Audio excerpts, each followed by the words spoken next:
Testing, 1, 2, 3. Testing, testing. This is me testing. Yeah, it seems good.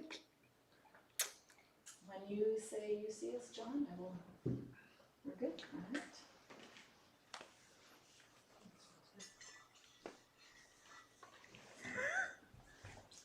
Hello. Hi. Hello and welcome. Hello and welcome. It's different. It's different every time. Yes, welcome to all of you in the room here, and welcome to our online audience as well on Instagram. Thanks for joining us. My name is Kate. I'm the webmaster here at Life of Learning Foundation, such as I can be. Yeah. And you're joining us on Saturday, January 27th. We've just had a nice work party here at the foundation, and after our work party, where we do some, sprucing up around the grounds, we have a nice lunch. You missed a big baked potato bar, but you can come join us in the future, and I'll tell you about that later. And then now we're going into a discussion with Guy. So it'll be about 45 minutes. This is just an open, informal discussion. Guy may have something he wants to share with us to get things started, but also in the room here, if you wish to come up and speak, you're welcome to do so at any time. Sit in the hot seat where I am now. And for you online, if you have questions or comments, you can go ahead and put them in the chat area there on Facebook, YouTube, Instagram, and we'll try to cycle around and grab those as we can, and I'll come up and share them with the group. And there you go. Anything in particular? No. Do you want something? No, I don't know. I can share something. Okay. I'll start us off. Sure.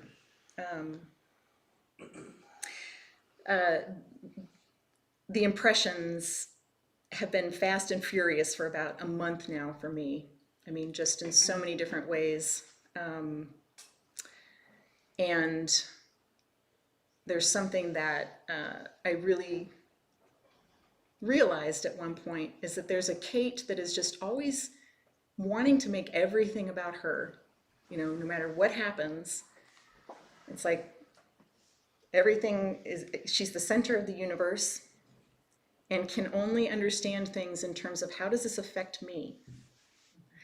And to start to see that's, obviously I can say all the things, of course this is painful and intellectually I know what the things that we learn here, but there's something that just is constantly trying to put itself front and center and finish itself. You talked recently about unfinished business, and that there's something that is always trying to make God's business, my Father's business, into its own business. And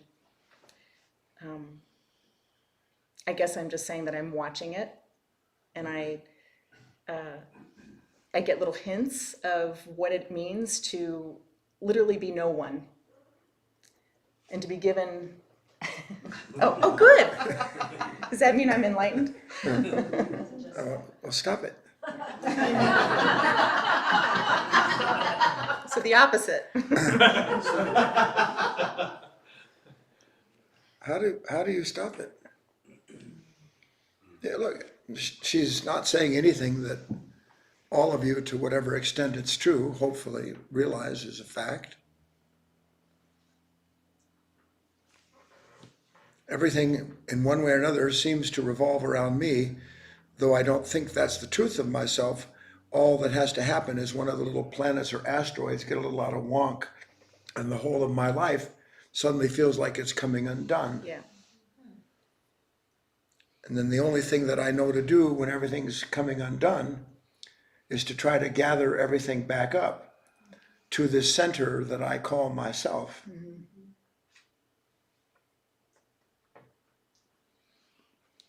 How does it stop, Kate? At a certain point, and it has to be for each of you in your own time,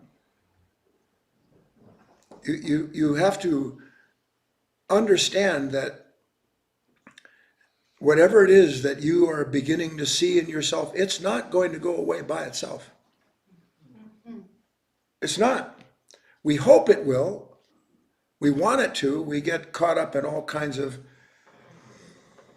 ideals and teachings and ways. I'm going to apply this to myself and I'm going to remember those words, and that'll be the end of it. But it's never the end of it, is it?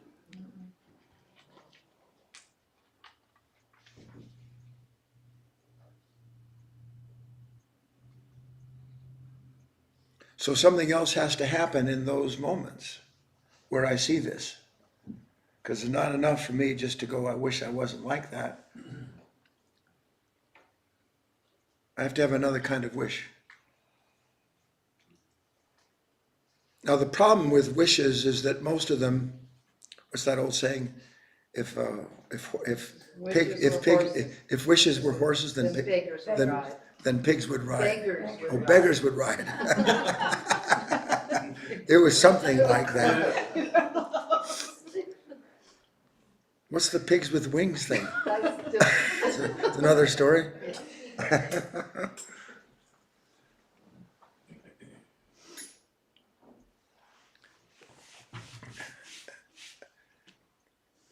The work has always been about metanoia, about a turning around. That's what the work is about. But we don't know what it means to really turn things around, because when I get caught up in this sense of selfishness or whatever I see about myself, the only thing I know to do is to identify summarily with a reaction, which is I don't want to be like this. I want to be someone other than I am. Mm-hmm. And the moment that you want to be someone other than you are, you guarantee you're going to remain who you've been. Mm-hmm. It's written into it. It's a law you just don't understand, because the only way we know to do with the unhappiness with ourselves is to wish or otherwise struggle to do something not to be me, collect something else that I can go into battle with, and it doesn't change anything. So what I'm describing is that the movement in this, when you resist something, it feels like the resistance is, in fact, a way in which I see the issue, I'm separate from it, and now I must deal with it. And that's inherent in resistance, isn't it? But we're not trying to deal with something apart from ourselves. That's the point. It just seems like it's apart from me because of how much I hate it, because of how much I know I shouldn't be like that. All of you know you're not meant to be basically what you are at the drop of a hat when some disturbance comes along. Go ahead. Well, no, I guess I just, you just said it. I don't realize that it's actually resistance. It doesn't, Exactly, no. This nature goes, I'm actually quite set against this because it's really not me at all. But it claims what it attends to. Mm-hmm. And that's scattering. Mm-hmm. Resistance scatters. But resistance can be used as a gathering force, because within resistance there is a certain amount of light shed on the nature that is resisting. Mm-hmm. So if I can be present with the nature that's resisting and understand my role is not to try to figure out what it wants and what to do, my role is simply to remain with myself as I am. Mm-hmm. Look, I'm making some notes for a talk coming up. Mm-hmm. So I'll bring it, you be the sacrificial lamb for the group here. And they're very happy to have you in that role, I might add. One day they will all want to be sacrificial lambs. You must become a sacrificial lamb. How do I do that? What is my mind? I mean, we have a meal, I sit and I watch everybody and they're having a bang up time, just gabbing away, and it's social time. And there's a right part of that. I would never say there's not. But the problem is that when you leave the group, you're still with a group. Yes or no? Yes. My name is Legion. Mm-hmm. I'm endlessly entertaining myself if I'm not roasting myself over a small barbecue pit.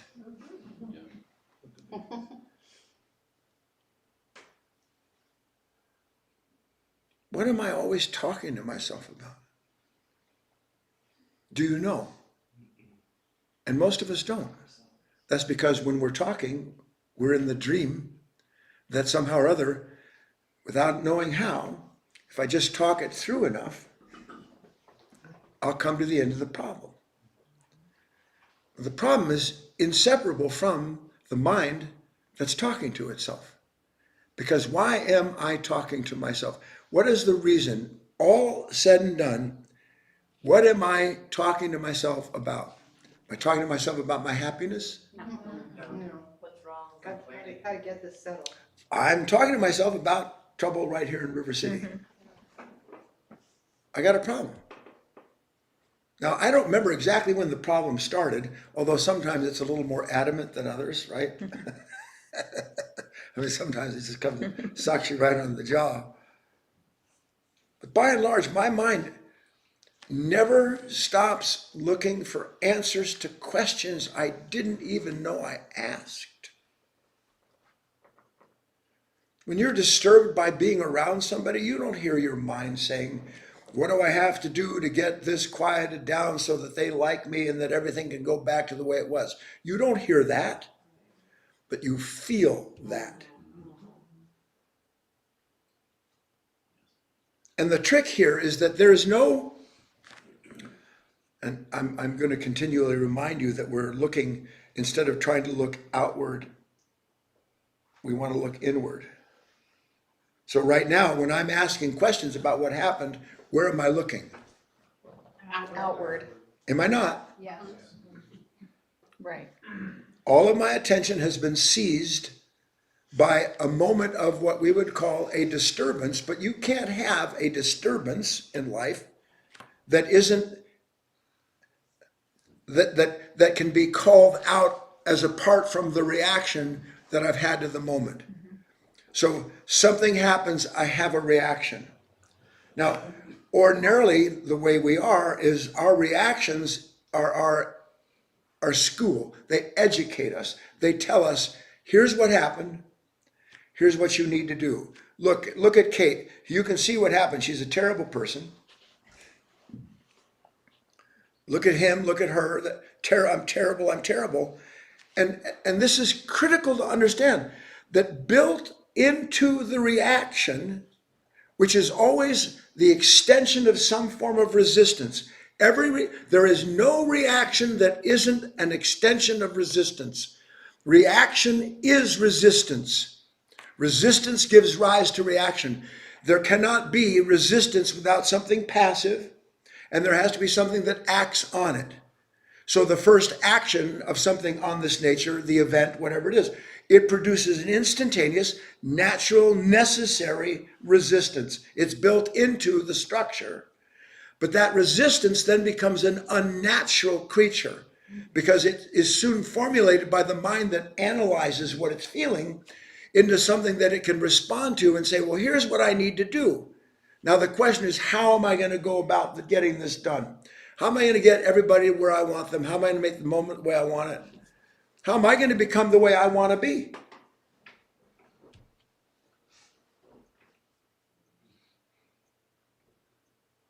And the thing that you don't see, because it's an outward movement, a scattering movement, is that the question proves the problem. Doesn't it? Yeah. Yes. The question proves that I'm a terrible person. Right. The question proves there's something wrong with Leah. And usually there is, but in this instance, that's what, like, why is she like that? It proves the resistance. Try to see this. If the question proves the resistance, how can the question do anything other than validate the consciousness responding in that way? That's all it can do.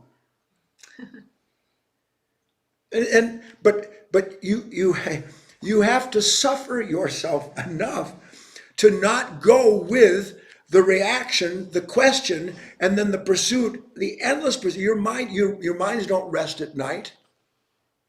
They don't rest at night because it's you know what? your mind is trying to answer questions that your great-great-great-grandfather and grandmother did not find an answer to. And every question like that is the dark spawn of some misunderstood relationship between myself and the moment, because the question that comes up in any given moment proves the problem is in the moment. The question proves the problem is in the moment, doesn't it? Yes. But the question doesn't prove the problem is in the moment. The question is a distraction.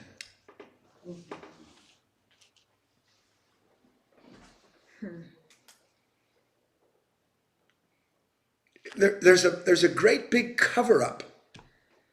Imagine you go to somebody's house, be mine, and they serve you a green bean casserole. Better than broccoli and cilantro. No cilantro. I'm preparing it. But it is swimming in butter and other things like that. And then somebody sits down at your dinner and says, Guy, I thought you didn't care for green beans. You say, I don't, but I love the stuff I cover it up with.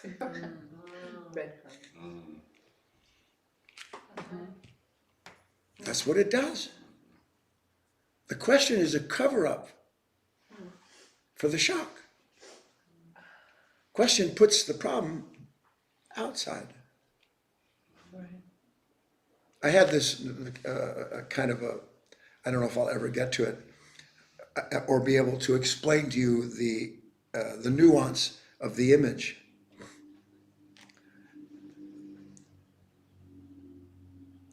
The question should get so big that it swallows everything. It can get that big. See, our questions never get real big because we are always peppering them with answers. And each answer that we pepper the question with sort of puts the question away for now, because after all, I'm a terrible person. I know that. I just have to work a little harder not to be so self-centered. And here I am, 3,062 years later, literally. And all I love is myself. I don't even know why that's wrong. No, honest to God, if you're honest, I don't know why that's wrong.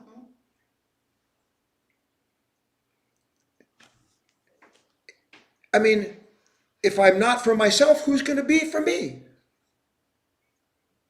And most people live just like that until, by the grace of God, sewn into that consciousness comes, yeah, but if I'm just for myself, well, then what am I?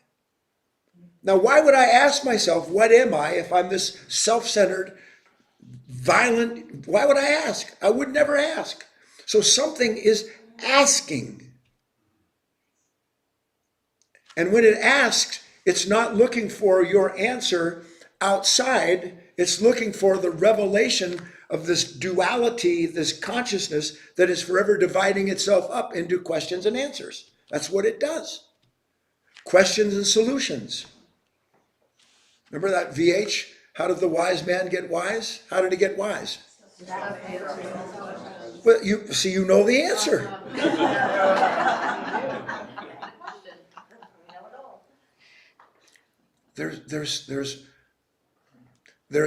There's power in unanswered questions, but not power that you wield. The whole. In fact, tomorrow, I'm glad I came on this. I want the diagram of the yin-yang thing tomorrow. Okay.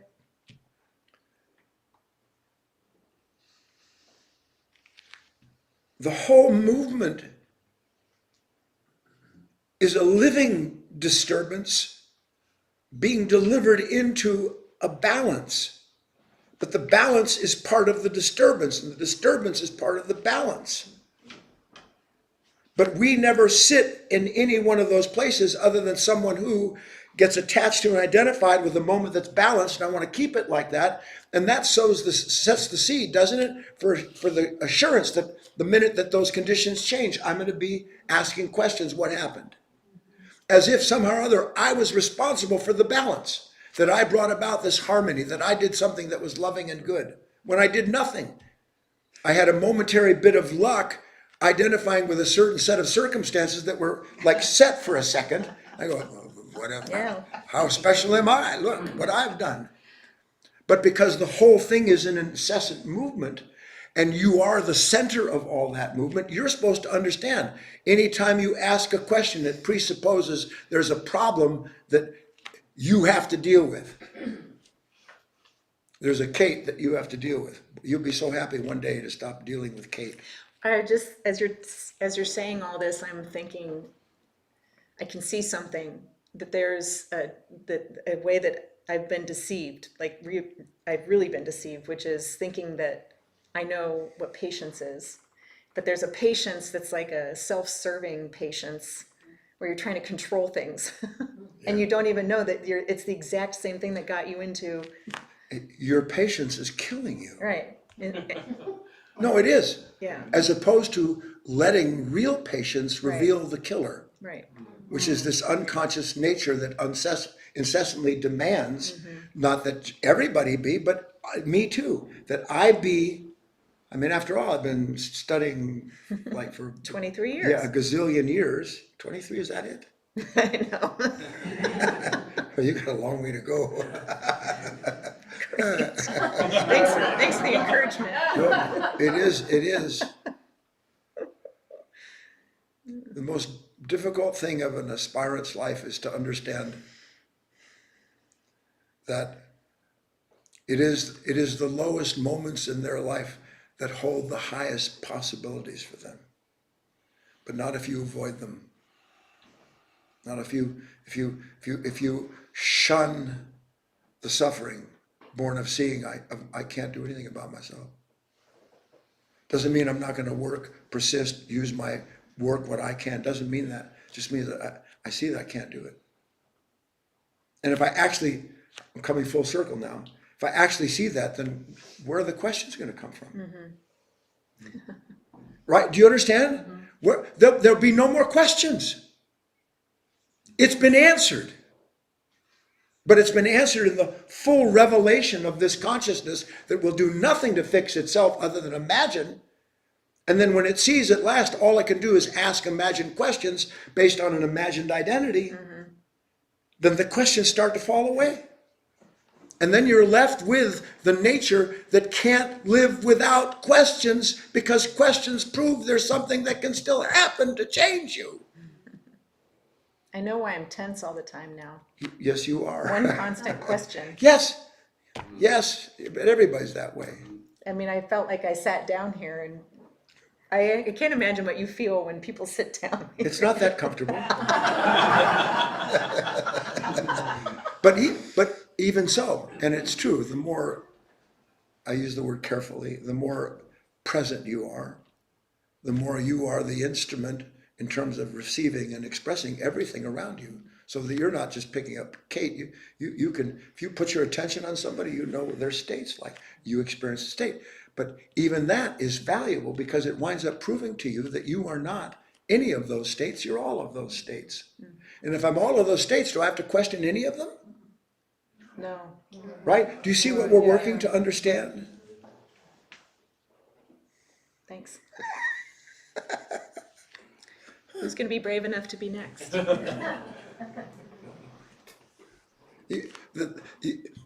As long as the mind is, if it's talking to itself, it's answering a question.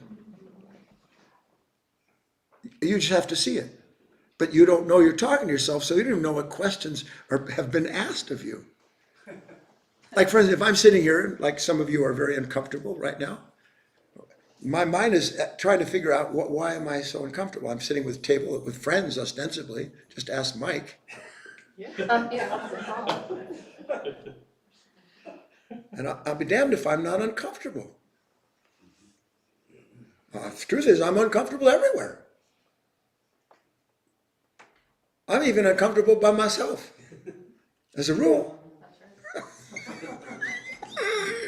What a curse. But why? Because something is disturbed. and it believes it's not supposed to be disturbed. That's what it believes.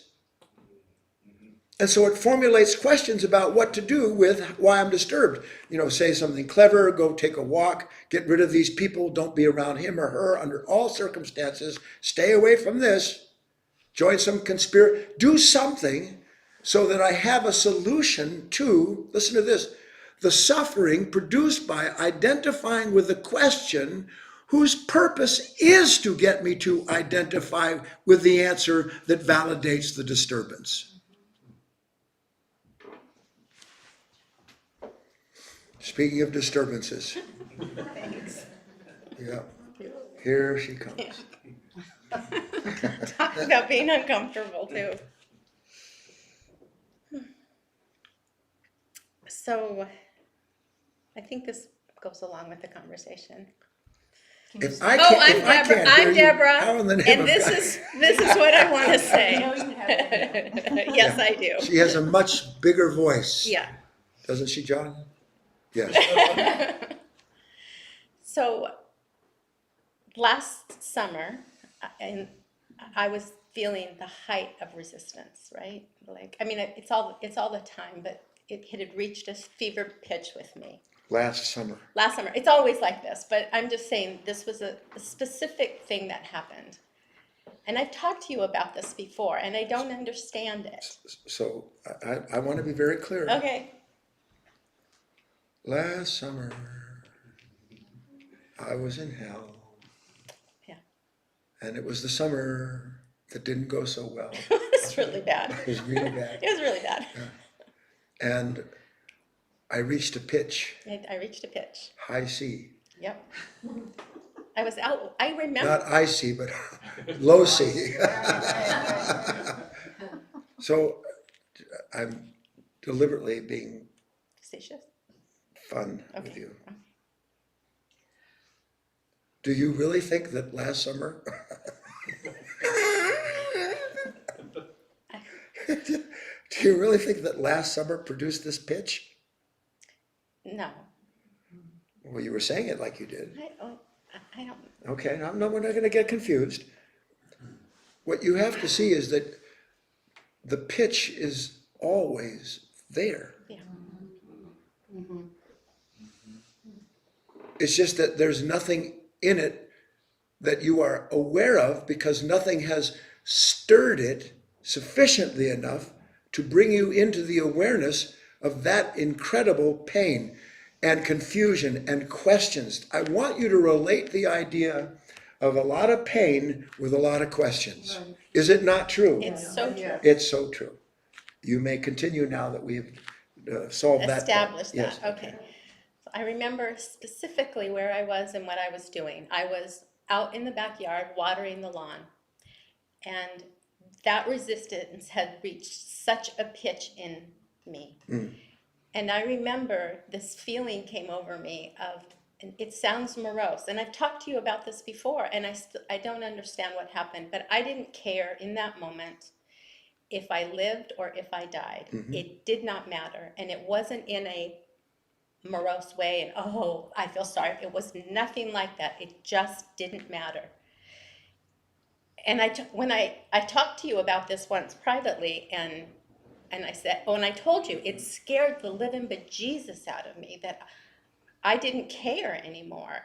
It seems to me that we're working for something we don't know what we're working for, and you hit me in the head like you did with Cade, and you said you don't know what's good for you, and Don't say I hit you in the head. The next thing you know, it'll be some TikTok. Guy Finley.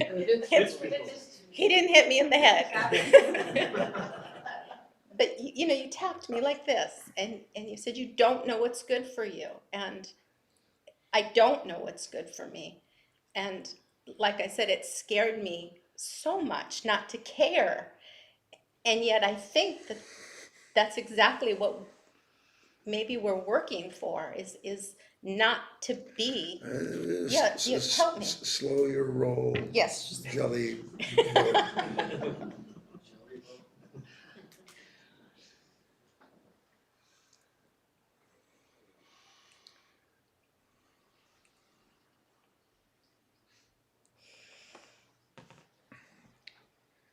there's several things that require examination.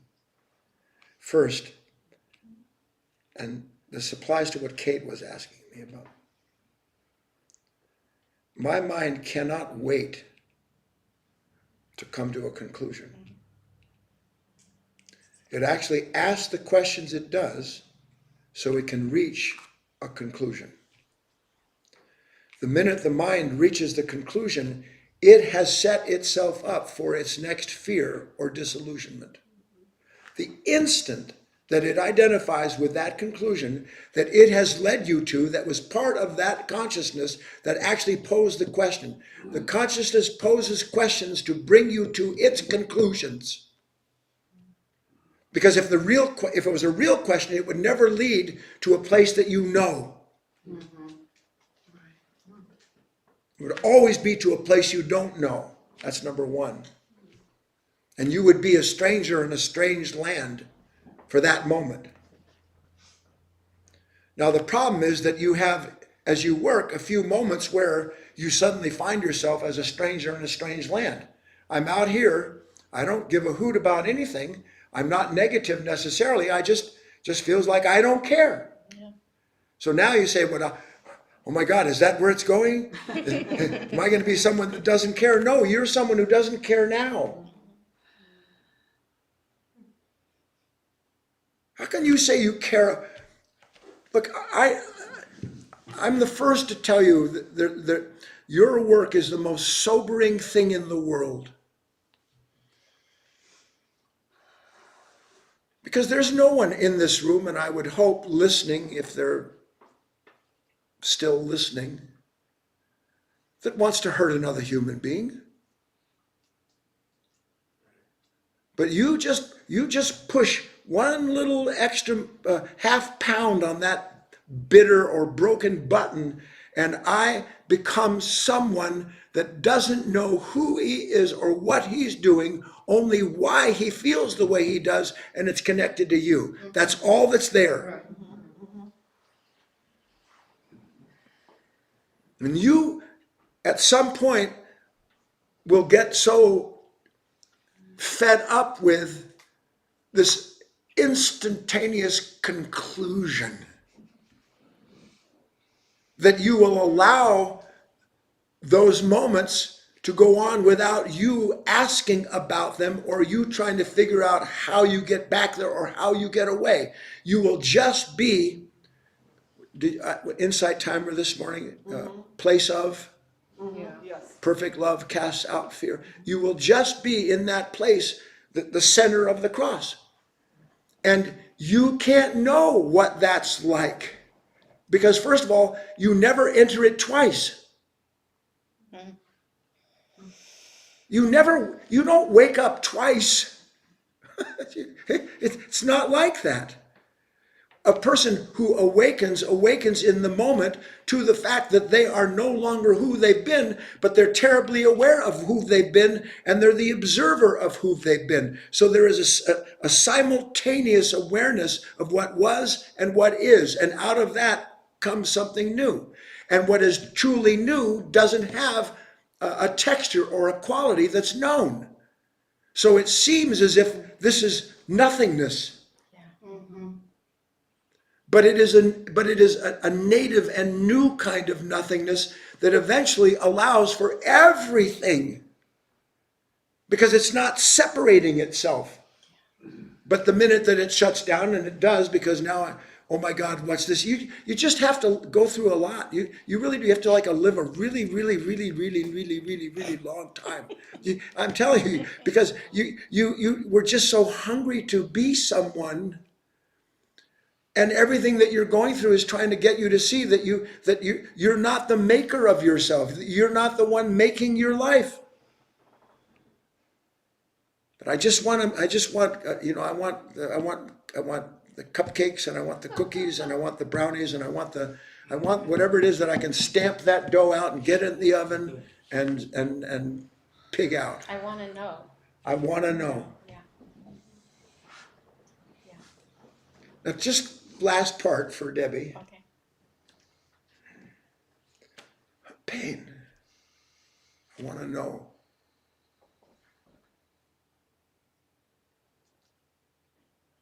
Why don't I know? Because I want to Because know. I keep giving myself the answer. Because I'm not there. I want to know. What it really means is I want to be. I want to be. Now, do I have to do anything to be? Do I? No. I am somehow in the miracle of God's life. I am, as you are, the center of being in the time and place where I am with everything interacting around it. And you've got 40 people or whatever in a room and 25 people. I don't know what's listening out there today. Like 50 altogether. Okay, so if we got 50 people, each and every one of us are the center of this experience. And the reason we're the center of it is because there is no center called you. There's just all of this meeting as only it can in only who you are and what you've been. And that allowed to do that changes the structure, the system into which all that's coming. And as the system changes, there's no one there to evaluate it. You should be so tired of evaluating yourself. What is fear? What is fear? Evaluation. Fear is born out of my evaluation of myself. I was this, I'm afraid I was a terrible person. I'm afraid I'm going to walk into some strange, dark, Buddhist-like world where there's just nothing but nothingness. Because I had a flash of what was empty.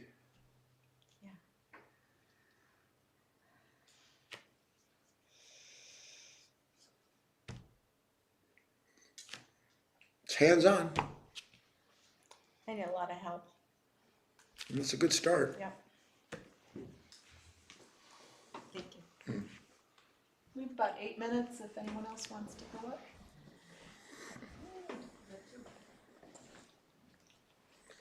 You know, I don't take it as a personal insult, but when people walk up to talk to me, they're like, Those were definitely me. it's not like, oh. Yes. Oh, yes, I'm in the hot seat. I am Terry.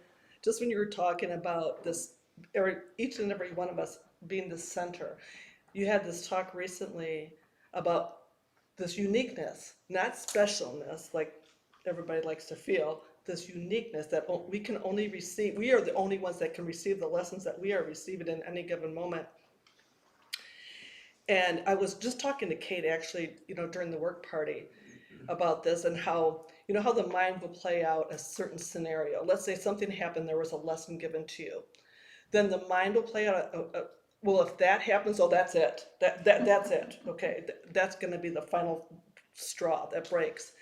But every single person, in other words, that's why these new eyes are needed, because you can't look at it that way. You have to look at it that you are the one receiving the lesson in the moment. This person, even though it might look unfair from these eyes, right? This is unfair because this person's getting this and I didn't get that. It has nothing to do with that. And that's what's so crazy about this work and why people leave this work, because they don't understand the subtleties of this work, that everything is about, it's right here, right now, right here, right now, right here, right now for me, right there, right now for her, and it doesn't, there's no way to compare it. There's no way to, there's no comparison in it. There's no nothing. It's just everybody's receiving what they're supposed to be receiving in the moment. And fully interconnected at the same time. Fully interconnected. And fully interconnected at the same time. Totally unique, fully interconnected. Isn't every blade of grass totally unique? Yeah. And yet is it not fully connected? Yes. That's the miracle. It's a mind-boggling to think that. Well, see, this is one day has to happen to you. Okay? Then it has to stay apart for a little longer. Right. That's really a good thing. The longer your mind is blown, the fewer questions you're going to have. Mm-hmm. And why is my mind? You're going to think I'm kidding. I consider it a really good day when my mind gets blown like 6 or 7 times. I consider that a really good day. You know why? Because at that point it's so obvious. Only an idiot tries to figure out what God's life is. Only an idiot struggles to have something that they have imagined will make them holy when they're dividing themselves up endlessly into someone who is tormented by the questions about love. Imagine, tormented by my questions, but I believe my questions are going to bring an end to the torment. Yes or no? Yeah. Yeah. And then what? No more questions. There's just, oh no. There's just this empty space. But it's not really empty, is it? You don't know that yet. Yeah, I know. Yeah. I ran from it as quick as I could. No, you never ran from anything. Something ran.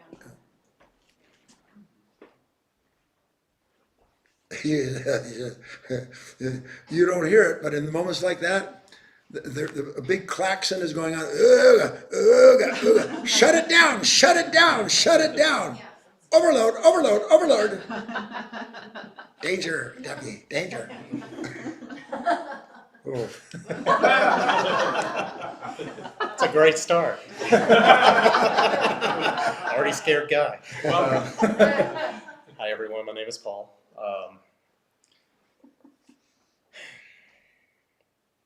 Being here right now, sitting beside you and with this group has been, it is right now the culmination of a years long wish and need in me. And yet I find myself completely terrified to be here at this point. So there was that, what I would call for the moment a light wish. And I think there was a phrase in your key lesson on Wednesday night that summed up a dark wish that's in me, which is the compulsive wish to be seen as perfect in the eyes of the world.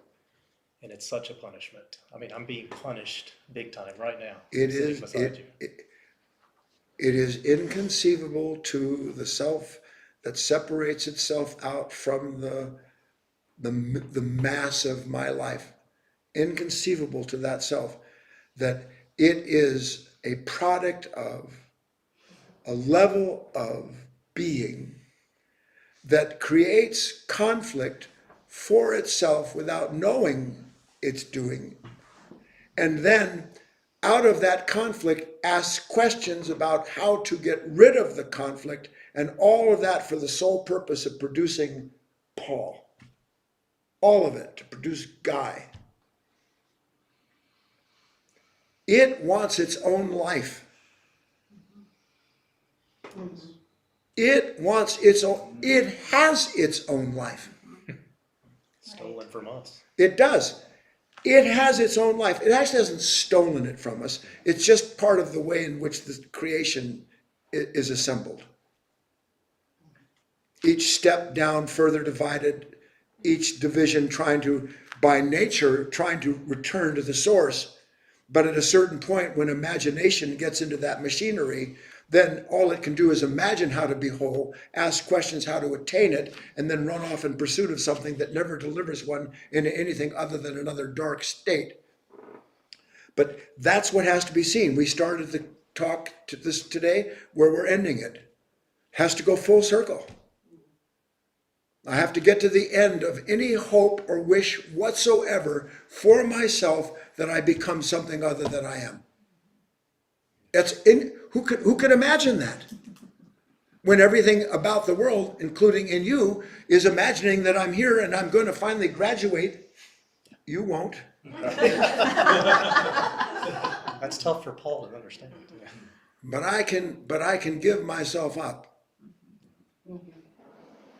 And who is going to say, nevertheless, I'll drink, nevertheless, thy will be done, other than those for whom it is true, have been called to pick up that cup 1,000 times, 1,000 times thrown it away, and then from time to time take a small sip from the cup. You've had a few sips, haven't you, all of you? That you wouldn't be here. Only to find out that, you know what, that didn't kill me, but it certainly killed something in me. Don't be afraid. Or more accurately, be afraid, but learn to say, so what? Yes. All right. Thank you.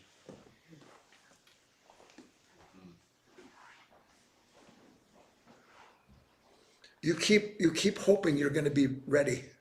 Yeah.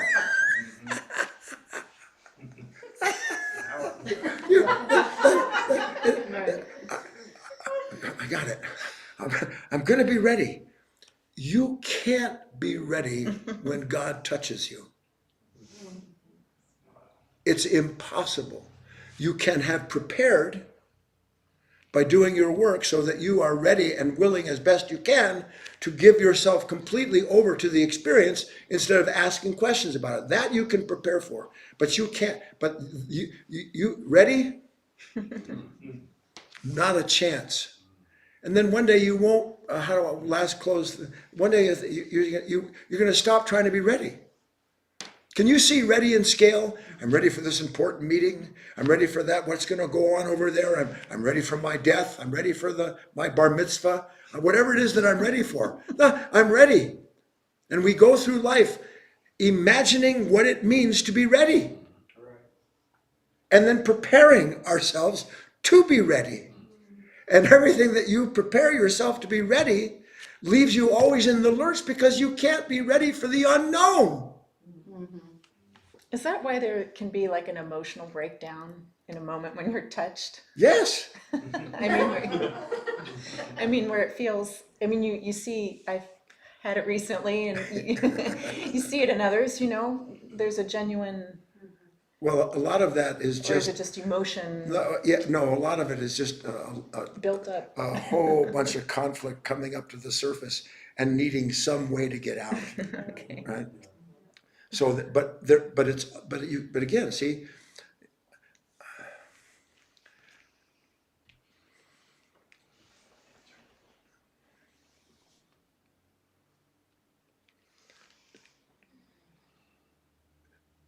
to be doesn't require knowing. Knowing kills being.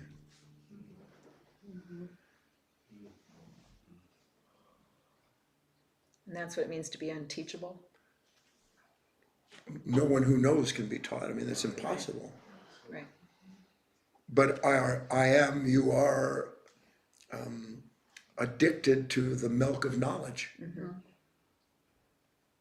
which is always trying to sort out its experience through what it knows. But what it knows is the past. So then out of that past comes the questions, and the questions validate the self-condition in the past. And I'm in a prison. I'm trapped. Reincarnated. I'm trapped. Yeah. Okay. All right. Wow. Okay. Thanks everyone for joining us, and join us again tomorrow, Sunday morning, 9:30 a.m. Pacific, 12:30 p.m. Eastern. Guy will have his usual Sunday class, so you can go to guyfinley.org/class if you like, if you're not registered for that. And I believe the topic tomorrow is, I had it in my mind, discover, hang on. This discovery will help you to master your desires. Yes, they will. And I think that might go along with today. All right, look us up online, guyfinley.org. If you have any questions, just reach out. See you soon, everyone. Thank you.